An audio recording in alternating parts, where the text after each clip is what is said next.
Hey everyone, welcome to the Wilson Homestead. So on today's episode, I wanted to give you a look at the perennial garden bed because I have a few pretty things happening over there, but I do want to warn you ahead of time, it is a big mess because I have not weeded or mulched or anything yet, but I don't want you to miss out on some of the blooms and some of the developments that are happening over there right now. So let's go take a look.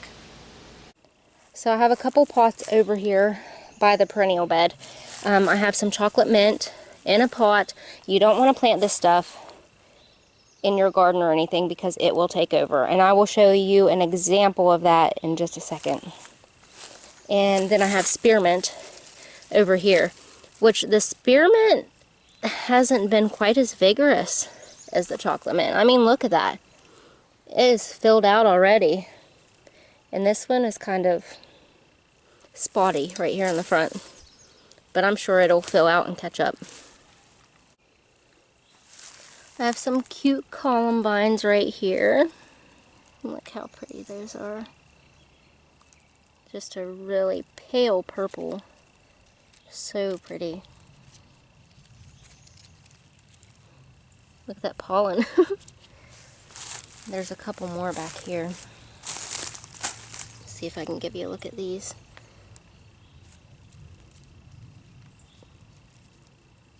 I've got dianthus here and there.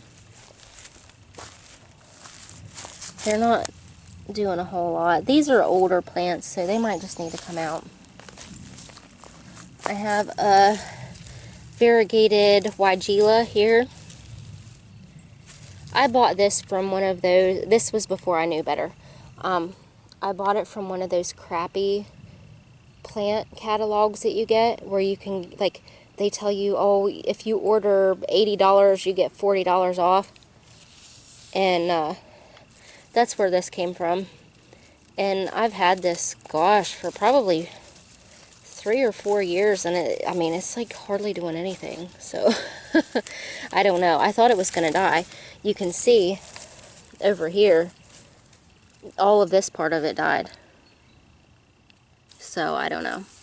But I bought a whole bunch of trees in that order and a whole bunch of plants. I spent a lot of money and nothing lived. And so I think it was, well, I probably shouldn't bash a company name on here, so I won't do that.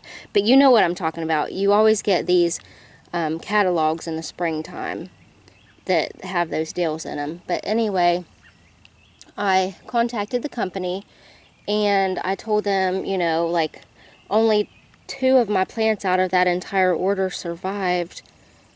Can you send me new ones? And they did. They sent me new ones, and all of them died. And then I contacted them again, and they're like, no, sorry. Like, we can't send you anymore. So, that's how that went. But anyway, here's the example of the mint thing taken over. This is catmint. I planted a select blue catmint. Big freaking mistake. I'm going to try to rip all of this out of here this year because it just, I mean, it like puts out runners and it just spreads. And I mean, I had it right here in this spot to begin with. My husband weed-eated that off of there, but you can see it just spread out. It just fanned out in every direction. So I don't know how hard it's going to be to get rid of this, but big mistake. Learn from my mistake. I have irises starting to bloom. They're beautiful. Some over there. They're spotted throughout this entire flower bed. I've got something here. I don't remember what this is. Bee balm, maybe? Heck, I don't know. We'll see whenever it blooms. Figure out what it is. And I wanted to show you my peach or nectarine tree, whatever one it is. I mean, it is so loaded. And I know that I probably need to pull some of this fruit off of here because there's no way this small tree can handle. I mean, it is so, I've never seen this many fruit on it ever. I mean, this is crazy, and it's like that on every branch. Look here. And every single branch is like that. I just can't believe it. I better get to eat. of fruit off of this tree this year, or I'm going to be very upset. I thought that the cold weather was going to take these out, but it didn't. Amazing.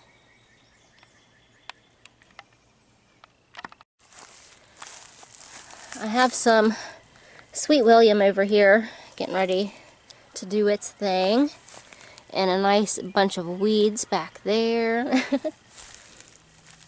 More Sweet William here. Beautiful heuchera. I love this heuchera.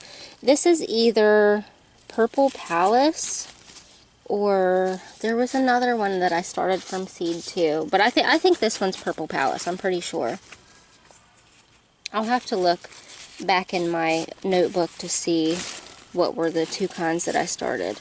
But this one's more purpley, so I'm leaning towards this one must be Purple Palace.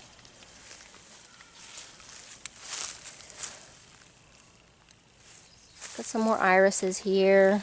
Oh, and I have to tell you, my husband got a new dog.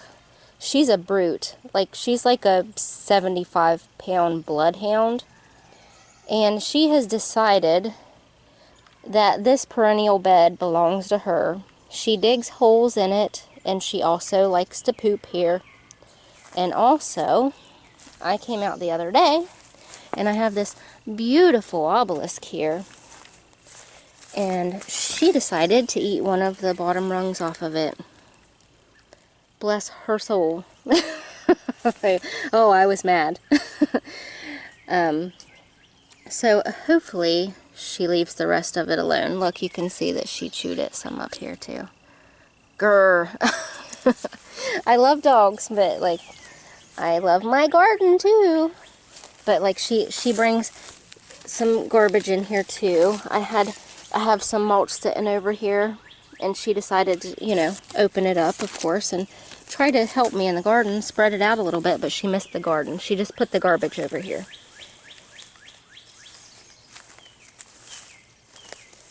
And she's also she's chewed up some of my flower pots and brought them over here in her treasure trove. There's like bones scattered throughout here that she tried to bury and everything. It's just hilarious. Barberry right here, which is looking pretty good. I'm glad that I know somebody's going to blast me for planting a barberry, but I mean, I'm allowed to buy it here, so judge away. Oh, and if you're wondering what this little orange thing is, this we have those electric collars that the dogs can come outside. They wear a collar and it shocks them if they go out of the boundary. That is one of the boundary lines. So she can only get like probably 3 feet in the back of this bed. But still, I don't want her in here at all, really. I think we're going to move the location of the part that you plug into the wall so that way she can't get out here at all. But anyway, I'm glad I planted this because I needed some red in here because it's just a sea of green. All the plants are green, you know, until they have blooms on them. So this is a nice option to have something red. But if it's invasive in your area, do not plant it. Whatever. I love the new growth on this though. Look at that. It's so pretty. Okay, and here, this is one of my hardy hibiscus. It's starting to break dormancy. It's one of the last plants to come out. Like this and Rose of Sharon are related, and they're one of the last things to come out in the spring. Like every year you're going to think, oh my gosh, it's dead. But you just got to give it some time. It'll get there. I have another little heuchera here. It's not doing very well though, because this was one of the spots where Eva, the new dog, decided to dig a hole to plant a bone. And I've got a bunch of weeds over here, which is nice. I mean, I don't even know what is that, Virginia creeper or something. I don't know what the heck it is. It needs to come out though. I have so much work to do. That's why I'm feeling so overwhelmed. And you know, it's like everything needs to be done in the spring. And, well, you just don't get to all of it. So, my main focus, though, right now needs to be the vegetable garden. Oh, look, I just seen a new hole. She can apparently get past that flag. Look at this. Oh, gosh.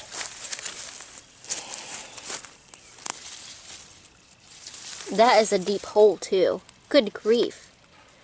Right under a daylily. Oh, my goodness. What am I going to do with that dog?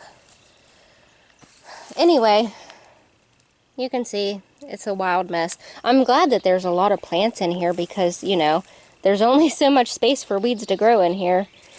I have some purple coneflower coming up here too. And once I get all of that catmint ripped out of there, I'm going to put some Prairie Sun Rudbeckia, which will be really nice. I have a rose here that's coming back, and some Cranesville geranium. I love this. This is my favorite one just because of the variegated leaves. Like, well, I guess, would you call that variegated? I guess so. With the red and green. It's beautiful. Bunch of weeds here. Hey, what's this weed? I should probably know. I'm not good at, like, weed identification. I just know it's a pain in my butt.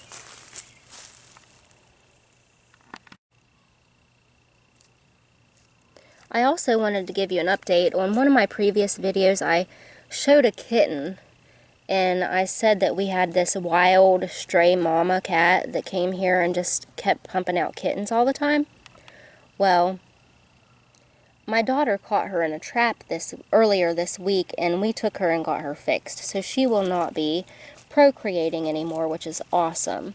Now all we have to do is catch the 2 kittens that she had previously and get them to the vet, and then we should be good. But we live in an area where, you know, people think, oh, we're just going to drive down this road and dump off our animals. So I'm sure more will show up, but at least for now, the mama cat is taken care of. Alright, I just wanted to give you one last good shot of this beautiful columbine. I'm going to wrap it up here. I hope you guys enjoyed it, and I hope to see you next time here on the Wilson Homestead. Bye, guys.